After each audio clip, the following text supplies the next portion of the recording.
Well, good afternoon, everyone. Welcome to this live session. This week I'm doing question and answer. My name is Carolyn Chebaro. I am not going to bore you with who I am and what I've done. I'll put a link to that information below. I've done a video. So today I just want to get straight into some questions that I've been asked because I get questions here on YouTube, and I also get them in our private Facebook group. And for those who receive my newsletter, I'm also getting them in that way when people reply to me. So if you have any questions, you just ask them below or in any of those other places, because I'm happy to help you. So, and if you're new to my channel, well, you know the drill. Please subscribe. I appreciate it. And of course, like this video if you do like it. That's a good point. So I have two questions and sort of something different at the end. And so let's just get right into it. I'm going to read these questions to you. I'm not going to reveal who's written them because of privacy, and I don't want to offend anyone or get anyone worried. So if you ask me a question, don't worry. It's between you and me.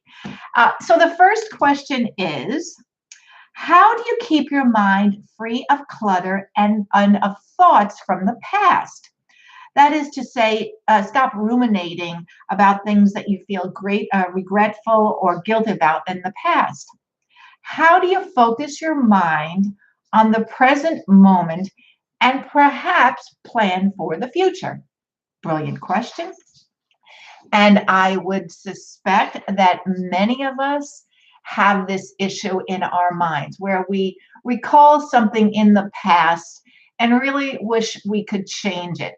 But of course, you can't go backwards. And for me, I have this little gremlin, and she sits right over here on my left shoulder. And every time something passes into my mind, some sort of regret, she actually pipes in. And let me read these questions to you, or these statements that she says to me, because, well, perhaps you felt the same way. So then she whispers into my ears, and it really does throw me off balance. And so I have to remember who's doing it. It's not me, it's the gremlin. But she whispers in my ears, you should have done this. You should have done that. Why did you make such a stupid decision? And I can think of one in my mind already. You should have turned left when you should have turned, actually, you should have gone right. How many of us have been there? And why did you involve yourself with this person in your life? Could you not see what the intention was? And so she goes on and she goes on and she goes on. And she's really quite annoying. But here's how I deal with her, because I acknowledge that she's there. Hello, yes, I see you and I hear you. I mean, not see you. If I see you, then we've got huge problems. But I hear you. And yeah, you have your right to your own opinion, but that's not how I feel now. And so I appreciate your input, Mrs. Gremlin, but go away. You're cramping my style, and I've got my life to lead. So just go away. Put yourself back to bed and leave me alone. And I know that sounds really bizarre, but honestly, that's how I've dealt with it, and it has worked for me. And so that's how I address the decisions that I've made in the past and things that I can't change. And the same thing applies to you, because there are decisions that we've made that we can change, and we just have to go forward. And there are decisions that we just have to make now in order to go forward. You know, you and I both know that the years, especially as we mature, the years go by really quickly. After all, it's 2021. Who would have thunk it? And so the time goes really quickly. And I have found that if I go into that mindset and I listen to that stupid old gremlin, I'm just wasting time. And I don't have time to waste. I have got life to lead.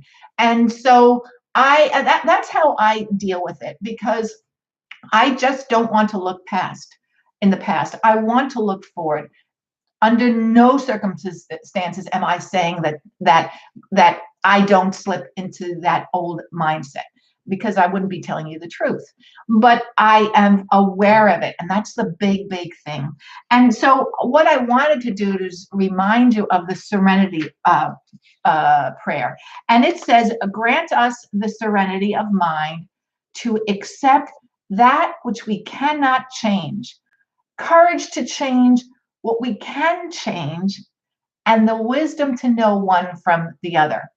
I know there are many forms of that, but essentially what it's saying is get a grip, forget about the past, onward with the future. And let me know if that's something that resonates with you. If you have a gremlin, and how you deal with it, please put it in the comment box below or to the side. I'm not sure which side is my side, this side, because I would love to know, because maybe I can learn from you and maybe we all can learn from each other. And that's really essentially what it's all about. Now, the second question I have is, it's a very interesting question as well. And it says, are there benchmarks I should look for in a journey to creating a simple life? One second, let me take a sip of water and I'll read that question again. Oh, dear Lord, pardon the dog. Are there benchmarks I should look for on my journey to creating a simple life? The first thing to remember that when you decide to lead a simple life or to change anything, it is a decision. And this living a simple life is a process. There is a beginning when you make the decision, and you'll teeter-totter, I'm sure, but it's an ongoing process. And there is no end, because as you grow and as you develop into this mindset, well, then you will shift and you will make different changes. And so there is, it's an ongoing journey. And it's very similar to going on a plane ride. And here's how I have dealt with this. And this is how I want to explain it to you. You know, when you decide to go on a plane journey, and for example, with me, it's crossing the water and seeing my family. And so you make the decision up that I've made the decision that I'm going to go and see them. And so you pack everything up and you head to the airport. It's a process. You check in, and then you go into the plane, you find your seat, you sit there like a sardine for too many hours. Maybe you watch a movie or you read a book or listen to some music. Probably they'll feed you. And then as you're descending down into the airport, you know, you're holding on. Some people might pray. I've been known to pray. And then you land. And the anticipation for me of visiting with my family, there's nothing better, and I'm going to not cry here, but there is something so special about that journey. And that is very similar to going on this journey to leading a simple life. You know, as you land the plane, or as you don't land the plane, but as the plane lands, you know, I always have in my mind, I'm so excited to see my family, and I see them in my mind's eye, and I really don't know what I'll be doing for the time that I'm with them. I have an idea, but I don't know all the steps and all the things that we're going to do. Some of the fun things, some of the not so fun things, but I feel really excited. And that is the key word. It's the feeling. And that's how you know how you're doing on your journey to creating your own simple life. It's all how you feel. You know, as you go into this journey, you might, and the reason why you might do it is because you feel overwhelmed and you feel stressed and you feel angst. And so as you make that decision to lead a simple life, now my mind has gone blank. You feel a certain way, and as you progress, you will feel happy because you'll be less overwhelmed and less stress, less angst, and you'll be less anxious. And so it's all about how you feel. And how I feel it will be different from how you feel. It's so individual. Now, if you're going on this journey and you don't feel right, well, it's just that your plane basically is not on the runway yet. But the key is it's so, so important to stick with it. Never, ever, never, ever give up. Perseverance. And you will find your way, because that's just the way life is. You just have to stick with it. You'll be going back to something, a lifestyle that maybe you lived years ago, or maybe you don't even know existed.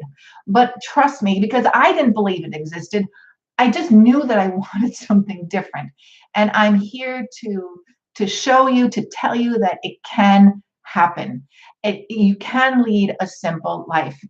And my goal in doing these videos and in this whole thing that I'm presenting to you is to help you learn from my journey.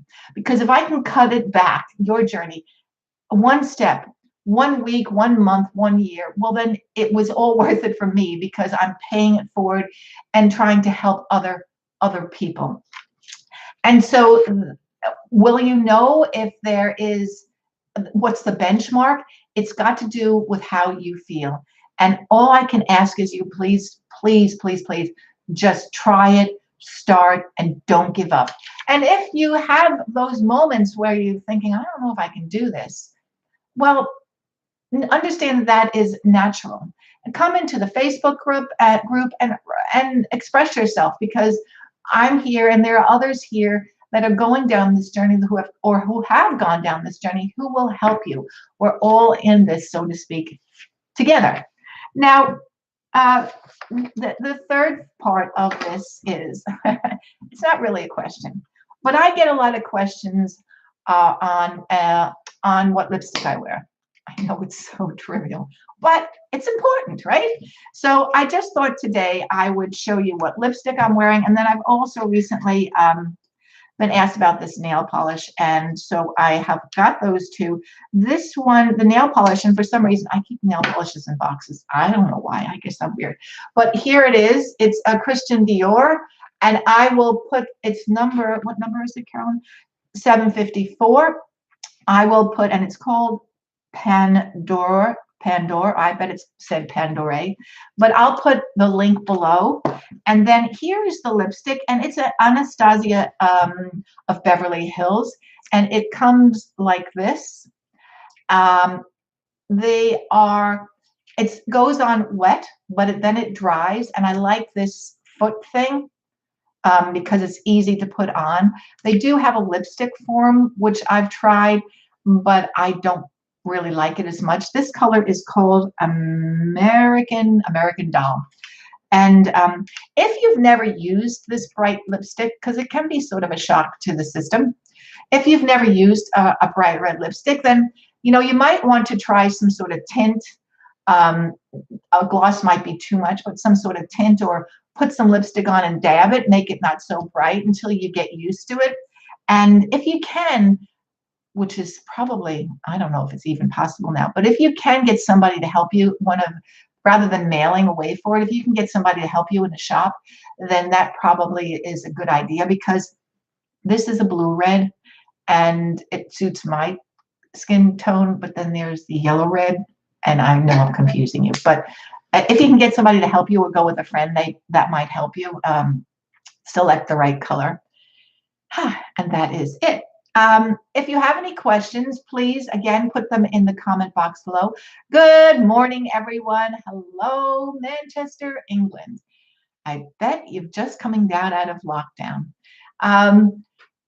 If you have any questions, please just put them in the comment box below. I will put that video that I promised. And I'm also contemplating doing a weekly question and answer in the Facebook group. I'll try it for a couple of weeks and see how everyone feels about that.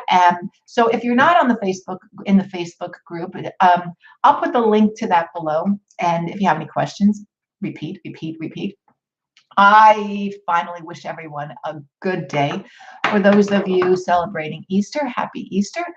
And until next week, same time, same channel, I wish everyone a good week. Stay safe, stay well, Toodles.